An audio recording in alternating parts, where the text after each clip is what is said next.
¿Qué tal? Muy estimados oyentes de Tesoro en el Cielo, te saluda Ezequiel Zárate, seglar católico y padre de familia. Bienvenidos sean a este capítulo de la doctrina social de la Iglesia, misión de la Iglesia y doctrina social. ¿Cómo ha sido tu experiencia de esta nueva temporada? Aunque ahora los episodios son más largos, estoy tratando de ofrecerte un resumen sin que se pierda la esencia de lo que nos quiere transmitir este extraordinario documento hecho por el Pontificio Consejo de Justicia y Paz. Te sigo invitando, al igual que a mí mismo, a tener mucha disposición para nuestra educación. Estoy seguro que al final de la temporada tendrás una visión muy completa y habrás comprendido este horizonte de conocimiento y estaremos más y mejor formados. Este capítulo 2 comprende y nos dice cuál es la misión de la Iglesia para la humanidad, su razón de ser y de haber sido fundada por Jesús. También comprende la historia y la evolución de la doctrina social de la Iglesia, que a través de los años, la Iglesia y a través de los papas ofrece modos de solución a la luz del Evangelio a las diferentes problemáticas históricas. Pues bien, sin más preámbulo, entremos a este primer capítulo, Misión de la Iglesia y Doctrina Social. Número 1. La evangelización y la doctrina social. La Iglesia, partícipe de los gozos y de las esperanzas, de las angustias y de las tristezas de los hombres, es solidaria con cada hombre y cada mujer, de cualquier lugar y tiempo, y les lleva la alegre noticia del reino de Dios, que con Jesucristo ha venido y viene en medio de ellos.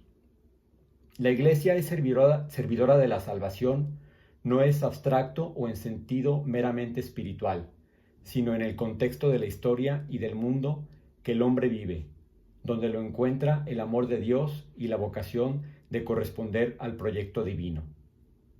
Único e irrepetible es su individualidad. Todo hombre es un ser abierto a la relación con los demás en la sociedad. El convivir en la red de nexos que aúna entre sí individuos, familias y grupos intermedios, en relaciones de encuentro, de comunicación y de intercambio, asegura una mejor calidad de vida. El bien común que los hombres buscan y consiguen formando la comunidad social es garantía del bien personal, familiar y asociativo. Por estas razones se origina y se configura la sociedad, con las ordenaciones estructurales, es decir, políticas, económicas, jurídicas y culturales. La, con- la convivencia social a menudo determina la calidad de vida y por ello las condiciones en las que cada hombre y cada mujer se comprenden a sí mismos y deciden acerca de sí mismos y de su propia vocación. Por esta razón, la Iglesia no es indiferente a todo lo que en la sociedad se decide, se produce y se vive. A la calidad moral, es decir, auténticamente humana y humanizadora, de la vida social.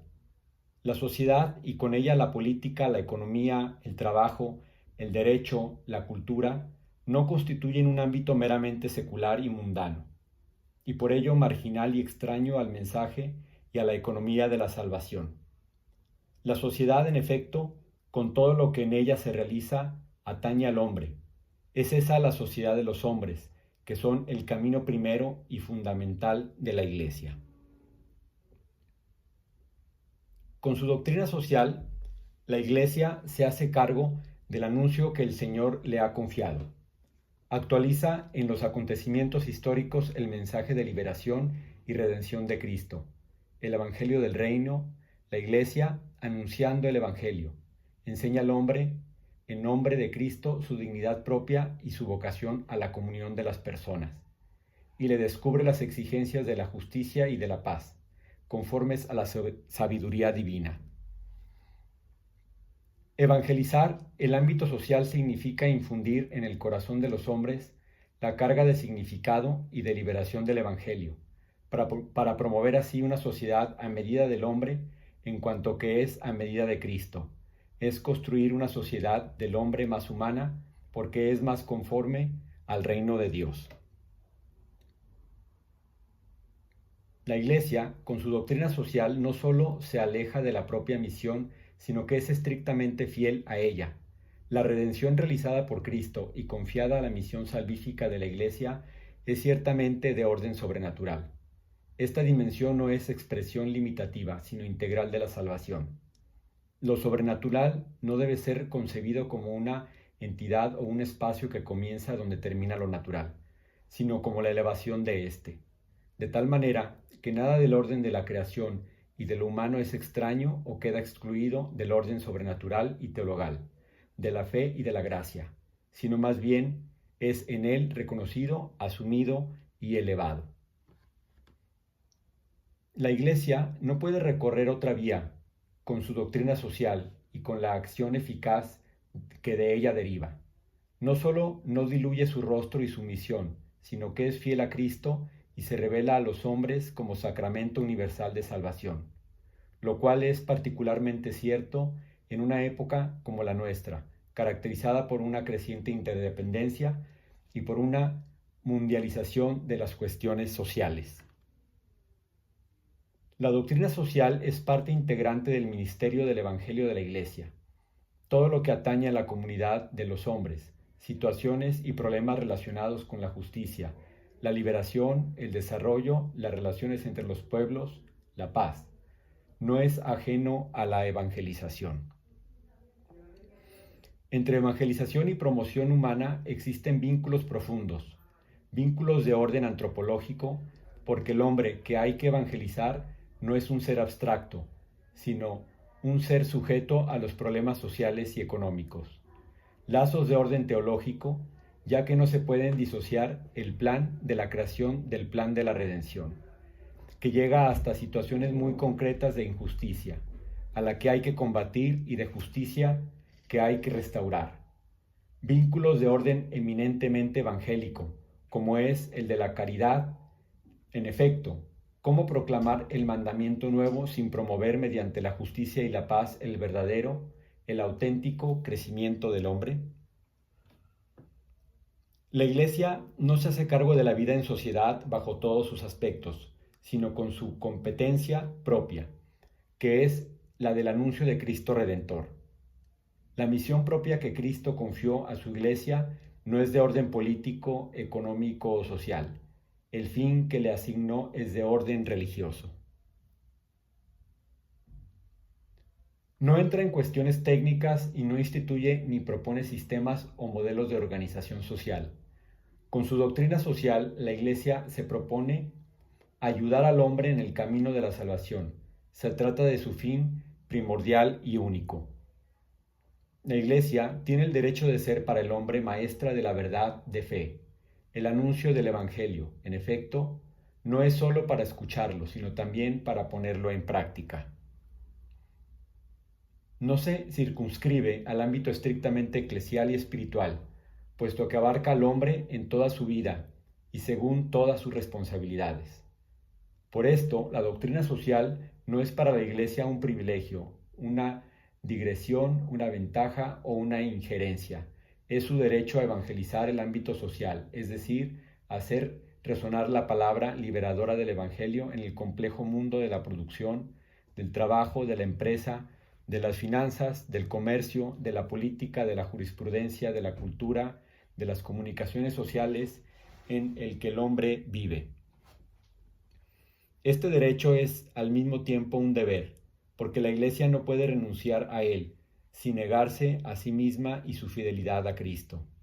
Ay de mí si no predicar el Evangelio.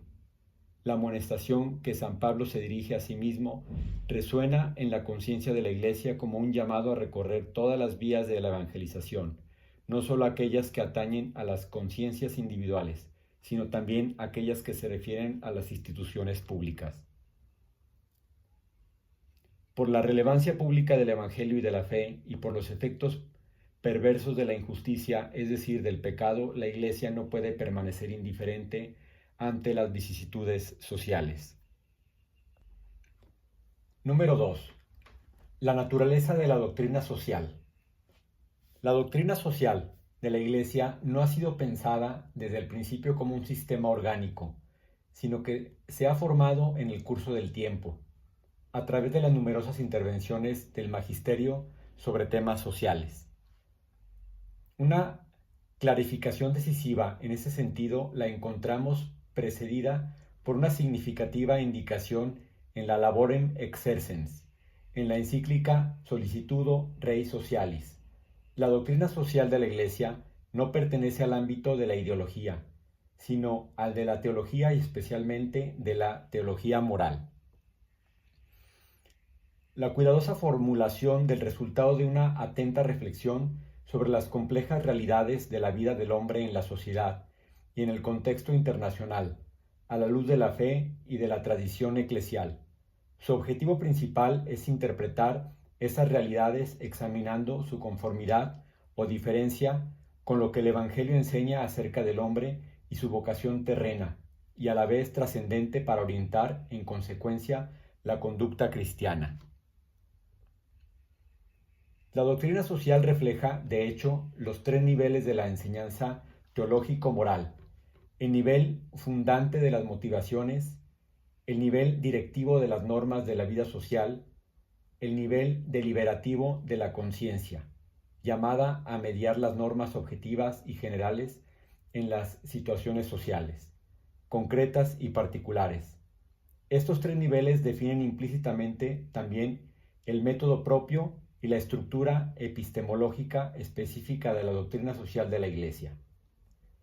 Como breviario cultural, la epistemología es la rama de la filosofía que se encarga que los estudios hechos de la ciencia se hagan de la manera más correcta posible.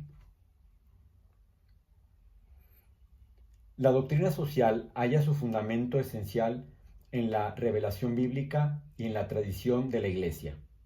La fe, que acoge la palabra divina y la pone en práctica, interacciona eficazmente con la razón. La fe y la razón constituyen las dos vías cognoscitivas de la doctrina social, siendo dos de las fuentes de las que se nutre, la revelación y la naturaleza humana. La inteligencia de la fe incluye la razón, mediante la cual ésta, dentro de sus límites, explica y comprende la verdad revelada y la integra con la verdad de la naturaleza humana, según el proyecto divino expresado por la creación, es decir, la verdad integral de la persona en cuanto ser espiritual y corpóreo, en relación con Dios, con los demás seres humanos y con las demás criaturas. La centralidad del misterio de Cristo, por tanto, no debilita ni excluye el papel de la razón y por lo mismo no priva a la doctrina social de la Iglesia de plausibilidad racional y por tanto de su destinación universal, ya que el misterio de Cristo ilumina el misterio del hombre. La razón da plenitud de sentido a la comprensión de la dignidad humana y de las exigencias morales que la tutelan. La doctrina social es un conocimiento iluminado por la fe, que, precisamente porque es tal, expresa una mayor capacidad de entendimiento, da razón a todos de las verdades que afirma y de los deberes que comporta, puede hallar acogida y ser compartida por todos.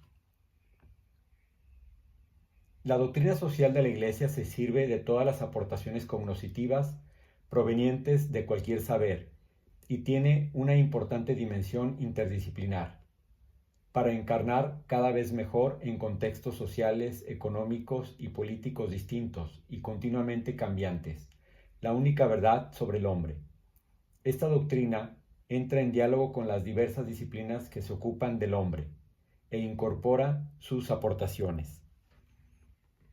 Es esencial, ante todo, el aporte de la filosofía, señalado ya al indicar la naturaleza humana como fuente y la razón como vía cognoscitiva de la misma fe. La filosofía, en efecto, es un instrumento idóneo e indispensable para una correcta comprensión de los conceptos básicos de la doctrina social, como la persona, la sociedad, la libertad, la conciencia, la ética, el derecho, la justicia, el bien común, la solidaridad, la subsidiariedad, el Estado. Además, la filosofía hace resaltar la plausibilidad racional de la luz que el Evangelio proyecta sobre la sociedad y solicita la apertura y el asentimiento a la verdad de toda inteligencia y conciencia. Una contribución significativa a la doctrina social de la Iglesia procede también de las ciencias humanas y sociales. Ningún saber resulta excluido por la parte de verdad de la que es portador. La Iglesia reconoce y acoge todo aquello que contribuye a la comprensión del hombre en la red de las relaciones sociales, cada vez más extensa, cambiante y compleja. La apertura atenta y constante a las ciencias proporciona a la doctrina social de la Iglesia competencia, concreción y actualidad. Gracias a estas, la Iglesia puede comprender de forma más precisa al hombre en la sociedad, hablar a los hombres de su tiempo de modo más conveniente y cumplir más eficazmente su tarea de encarnar, en la conciencia y en la sensibilidad social de nuestro tiempo, la palabra de Dios y la fe, de la cual la doctrina social arranca. Este diálogo interdisciplinar solicita también a las ciencias a acoger las perspectivas de significado, de valor y de empeño que la doctrina social manifiesta y a abrirse a horizontes más amplios, al servicio de cada persona conocida y amada en la plenitud de su vocación.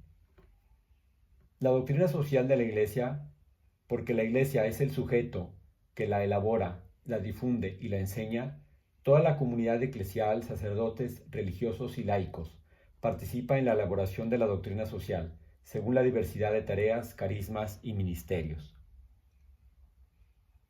La doctrina social no es solo fruto del pensamiento y de la obra de personas cualificadas, sino que es el pensamiento de la Iglesia en cuanto a obra del magisterio, que enseña con la autoridad que Cristo ha conferido a los apóstoles y a sus sucesores, el Papa y los obispos, en comunión con él. En la doctrina social de la Iglesia se pone en acto el magisterio en todos sus componentes y expresiones. Se encuentra en primer lugar el magisterio universal del Papa y del Concilio. Es este magisterio el que determina la dirección y señala el desarrollo de la doctrina social.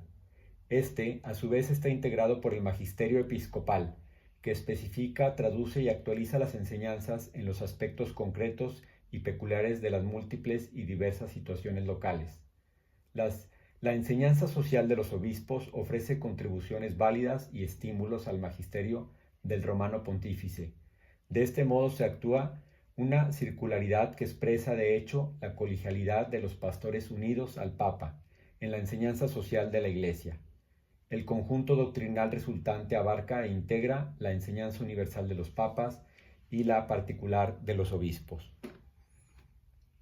El objeto de la doctrina social es esencialmente el mismo que constituye su razón de ser, el hombre llamado a la salvación y como tal confiado por Cristo al cuidado y a la responsabilidad de la Iglesia.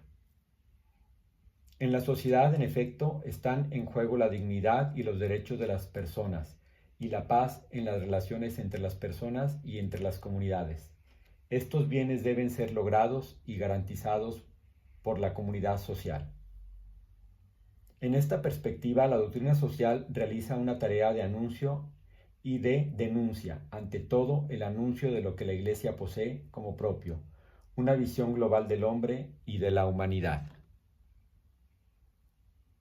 Con esta doctrina la Iglesia no persigue fines de estructuración y organización de la sociedad, sino de exigencia, dirección y formación de las conciencias.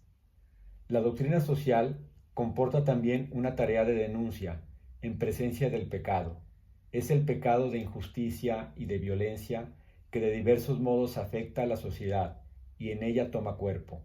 Esta denuncia se hace juicio y defensa de los derechos ignorados y violados, especialmente de los derechos de los pobres, de los pequeños y de los débiles.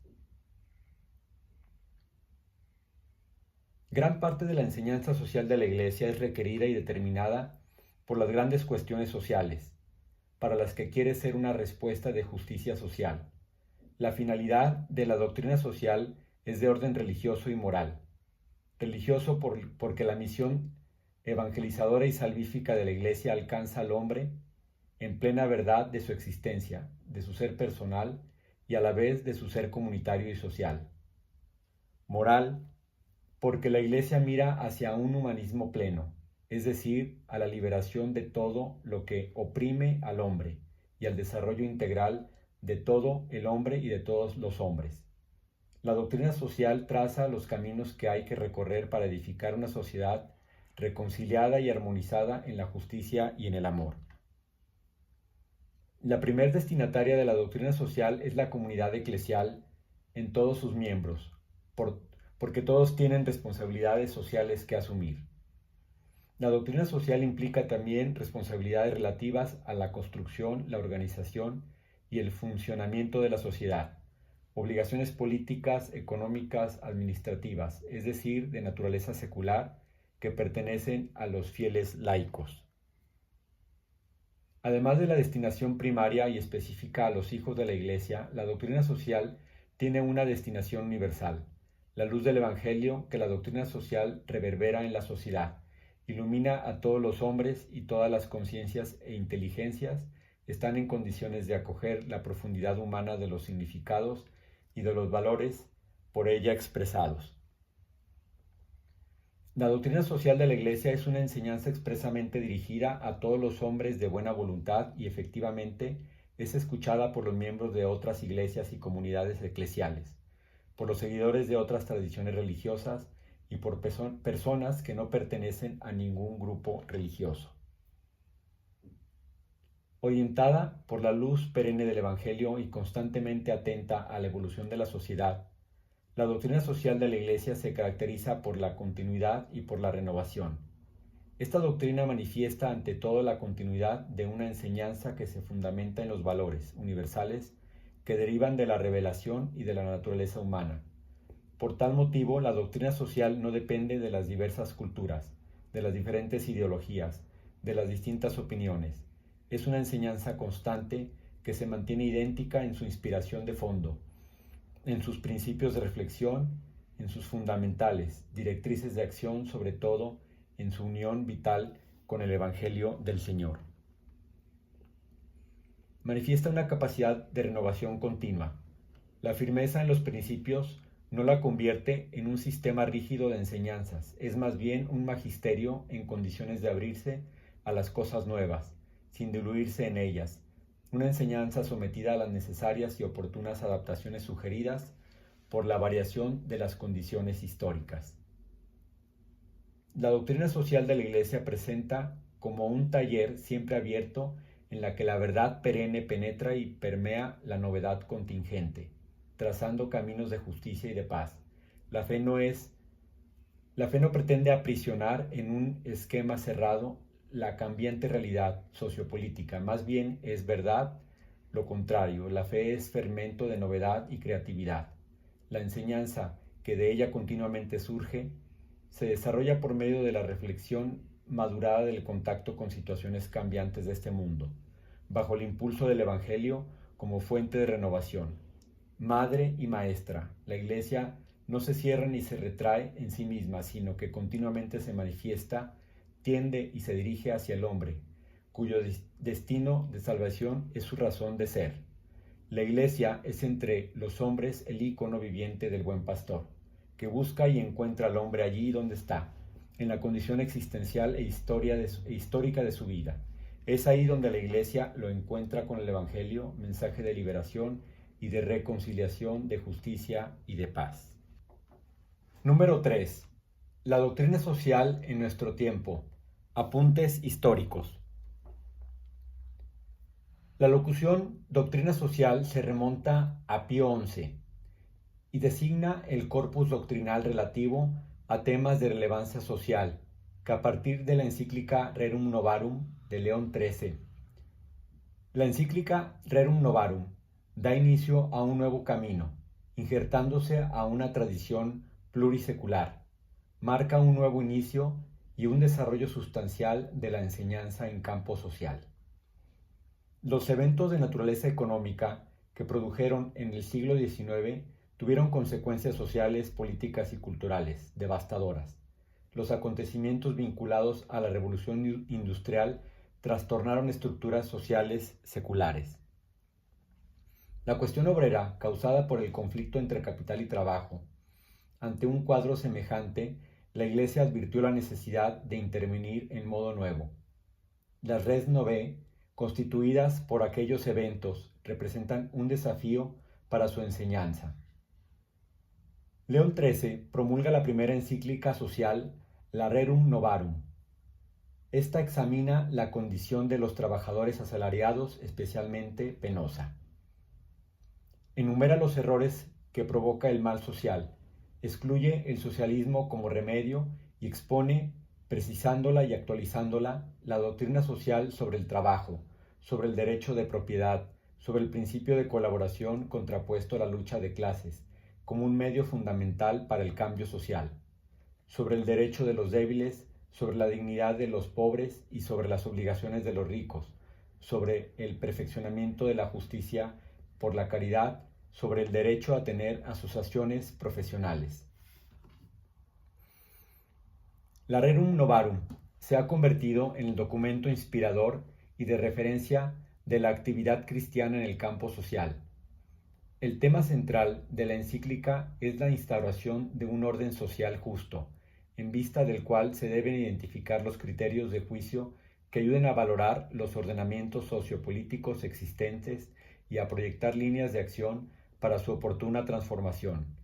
La Rerum Novarum afrontó la cuestión obrera como un método que se convertirá en un paradigma permanente.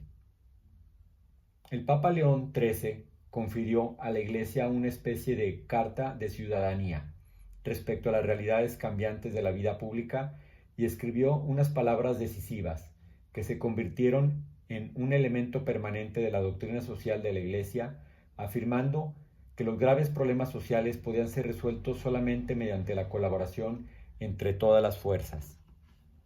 A comienzos de los años 30, a breve distancia de la grave crisis económica de 1929, Pío XI publica la encíclica Quadragésimo Anno, para conmemorar los 40 años de la Rerum Novarum. El Papa relee el pasado a la luz de una situación económico-social en la que la industrialización se había unido a la expansión del poder de los grupos financieros, en ámbito nacional e internacional. Era el periodo posbélico en el que enfrentan afirmándose en Europa los regímenes totalitarios mientras exasperaba la lucha de clases. Las relaciones entre capital y trabajo deben de estar bajo el signo de la cooperación. La Quadragésimo Anno confirma el principio que el salario debe ser proporcionado no solo a las necesidades del trabajador, sino también a las de su familia. El Estado, en las relaciones con el sector privado, debe aplicar el principio de subsidiariedad, principio que se convertirá en un elemento permanente de la doctrina social. Reafirma el valor de la propiedad privada, insistiendo en su función social. Pío XI sintió el deber y la responsabilidad de promover un mayor conocimiento, una más exacta interpretación y una urgente aplicación de la ley moral, reguladora de las relaciones humanas, con el fin de superar el conflicto de clases y llegar a un nuevo orden social basado en la justicia y en la caridad. Pío XI no dejó de hacer oír su voz contra los regímenes totalitarios que se afianzaron en Europa durante su pontificado. Ya el 29 de junio de 1931 había protestado contra los atropellos del régimen fascista en Italia, con la encíclica Non abbiamo bisogno. En 1937 publicó la encíclica Mit brennender Sorge sobre la situación de la Iglesia Católica con el Reich alemán, cuyo texto fue leído desde el púlpito de todas las iglesias católicas en Alemania, tras haber sido difundido con la máxima reserva. En particular, con respecto a los jóvenes obligados a inscribirse en la juventud hitleriana, el Papa se dirige a los sacerdotes, a los religiosos y a los fieles laicos para animarlos y llamarlos a la resistencia, mientras no se restablezca una verdadera paz entre la Iglesia y el Estado. En 1938, ante la difusión del antisemitismo, Pío XI afirmó: somos espiritualmente semitas. Con la encíclica Divini Redemptoris sobre el comunismo ateo y sobre la doctrina social cristiana, Pío XI criticó de modo sistemático el comunismo, definido intrínsecamente malo, e indicó como medios principales para poner remedio a los males producidos por éste: la renovación de la vida cristiana, el ejercicio de la caridad evangélica, el cumplimiento de los deberes de justicia a nivel interpersonal y social en orden al bien común, la institucionalización de cuerpos profesionales e interprofesionales. Durante su pontificado, Pío XII atravesó los años terribles de la Segunda Guerra Mundial y los difíciles de la reconstrucción. No publicó encíclicas sociales, sin embargo manifestó constantemente en numerosos contextos su preocupación por el orden internacional. Trastornado. En los años de la guerra y de la posguerra, el magisterio social de Pío XII representó para muchos pueblos de todos los continentes y para millones de creyentes y no creyentes la voz de la conciencia universal, interpretada y proclamada en íntima conexión con la palabra de Dios. Con su autoridad moral y su prestigio, Pío XII llevó la luz de la sabiduría cristiana a un número incontable de hombres de toda categoría y nivel social. Una de las características de las intervenciones de Pío XII es el relieve dado a la relación entre moral y derecho.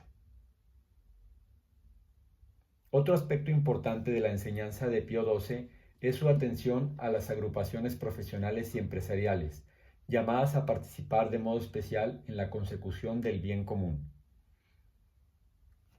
Por su sensibilidad e inteligencia para captar los signos de los tiempos, Pío XII puede ser considerado como el precursor inmediato del Concilio Vaticano II. Los años 60 abren horizontes prometedores. Juan XXIII lee con profundidad los signos de los tiempos. Las desigualdades advertidas precedentemente al interno de las naciones aparecen ahora en el plano internacional y manifiestan cada vez con mayor claridad la situación dramática en que se encuentra el tercer mundo. Juan XXIII, en la encíclica Mater et Majestra, trata de actualizar los documentos ya conocidos y dar un nuevo paso adelante en el proceso de compromiso de toda la comunidad cristiana. Las palabras claves de la encíclica son comunidad y socialización. El crecimiento económico no se limitará a satisfacer las necesidades de los hombres, sino que podrá promover también su dignidad. Con la encíclica Pacem in Terris, Juan XXIII pone en relieve el tema de la paz en una época marcada por la proliferación nuclear. La Pacem in Terris contiene además la primera reflexión a fondo de la Iglesia sobre los derechos humanos. Es la primera vez que un documento de la Iglesia se dirige también a todos los hombres de buena voluntad. Se detiene sobre los poderes públicos de la comunidad mundial, llamados a examinar y resolver los problemas relacionados con el bien común universal, en el orden económico, social, político o cultural. La Constitución Pastoral Gaudium et Spes del Concilio Vaticano II constituye una significativa respuesta de la Iglesia a las expectativas del mundo contemporáneo. En esta Constitución, en sintonía con la renovación eclesiológica, se refleja una nueva concepción de ser comunidad de creyentes y pueblo de Dios. Delinea el rostro de una iglesia íntima y realmente solidaria del género humano y de su historia. Estudia orgánicamente los temas de la cultura, de la vida económico-social, del matrimonio y de la familia, de la comunidad política, de la paz y de la comunidad de los pueblos, a la luz de la visión antropológica cristiana y de la misión de la Iglesia. Todo ello lo hace a partir de la persona y en dirección a la persona, única criatura terrestre a la que Dios ha amado por sí mismo. La sociedad, sus estructuras y su desarrollo deben estar finalizados a consolidar y a desarrollar las cualidades de la persona humana. Por primera vez el magisterio de la Iglesia al más alto nivel se expresa en modo tan amplio sobre los diversos aspectos temporales de la vida cristiana. Se debe reconocer que la atención prestada en la Constitución a los cambios sociales, psicológicos, políticos, económicos, morales y religiosos ha despertado cada vez más la preocupación pastoral de la Iglesia por los problemas de los hombres y el diálogo con el mundo. Otro documento del Concilio Vaticano II de gran relevancia en el corpus de la doctrina social de la Iglesia es la Declaración Dignitatis Humanae, en el que se proclama el derecho de la libertad religiosa. Afirma el derecho a la libertad religiosa se fundamenta en la dignidad de la persona humana y que debe ser reconocido como derecho civil en el ordenamiento jurídico de la sociedad. Se trata de un derecho que no se refiere solo a las personas individuales, sino también a las diversas comunidades. El desarrollo es el nuevo nombre de la paz, afirma Pablo VI en la encíclica Populorum Progressio. Indica las coordenadas de un desarrollo integral del hombre y de un desarrollo solidario a la humanidad. Convencer a los destinatarios de la urgencia de una acción solidaria, el Papa presenta el desarrollo como el paso de condiciones de vida menos humanas a condiciones de vida más humanas. El reconocimiento de los valores supremos y de Dios, que de ellos es la fuente y el fin. Procurar el desarrollo de todos los hombres responde a una exigencia de justicia a escala mundial, que pueda garantizar la paz planetaria y hacer posible la realización de un humanismo pleno, gobernado por los valores espirituales. En esta línea, Pablo VI instituye en 1967 la Pontificia Comisión Justitia et Pax, cumpliendo un deseo de los padres conciliares que consideraban muy oportuno que se cree un organismo universal de la Iglesia que tenga como función estimular a la comunidad católica para promover el desarrollo de los países pobres y la justicia social internacional. Por iniciativa de Pablo VI, a partir de 1968, la Iglesia celebra el primer día del año la Jornada Mundial de la Paz.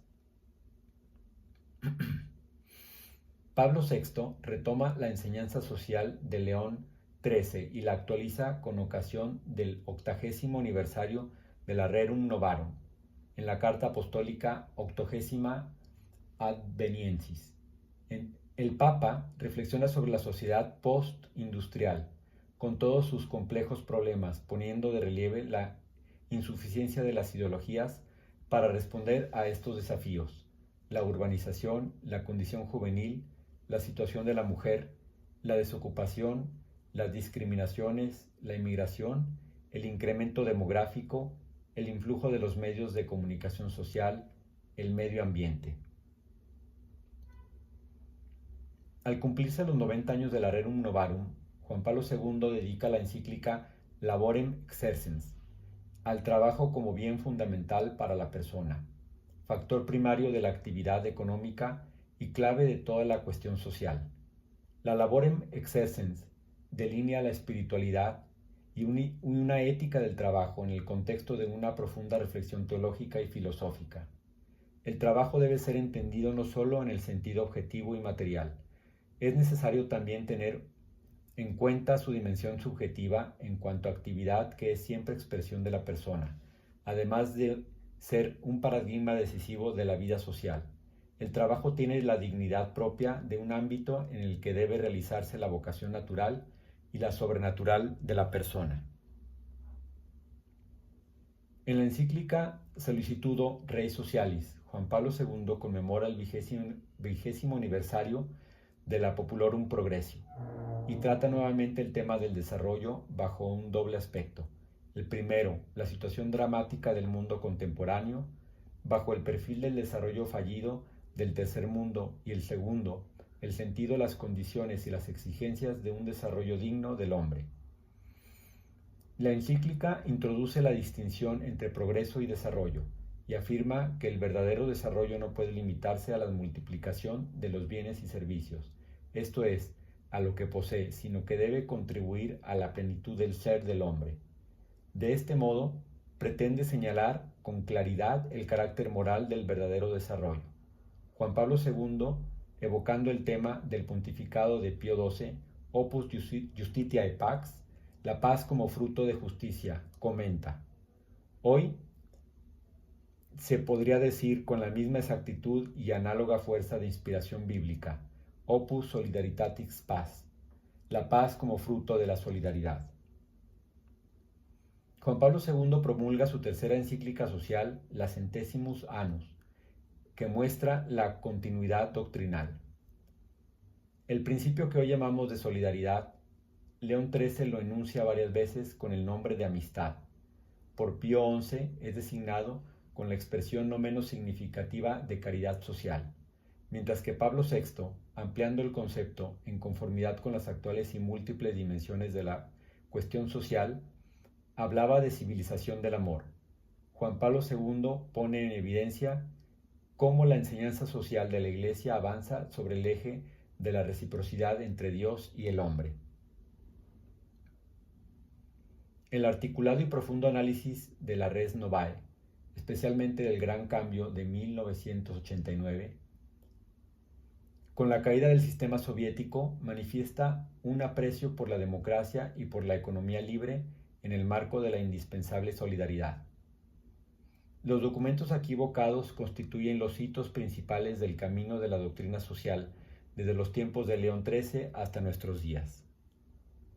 Tiene su origen en la preocupación pastoral por promover a la comunidad cristiana y a todos los hombres de buena voluntad los principios fundamentales, los criterios universales y las orientaciones capaces de sugerir las opciones de fondo y la praxis coherente para cada situación concreta. Por esta razón se ha constituido y desarrollado la doctrina social, un corpus doctrinal renovado que se va articulando a medida que la Iglesia, en plenitud de la palabra revelada por Jesucristo y mediante la asistencia del Espíritu Santo, lee los hechos según se desenvuelven en el curso de la historia. Pues muy bien, querido oyente de Tesoro en el Cielo, hemos llegado al final de este capítulo 2, Misión de la Iglesia y Doctrina Social. Agradezco mucho tu escucha, nos encontramos en el siguiente podcast, con el favor de Dios. Escríbeme, en las redes estoy como Ezequiel Sara TJ. Te encomiendo en mis oraciones, Dios te bendice, confía en Él.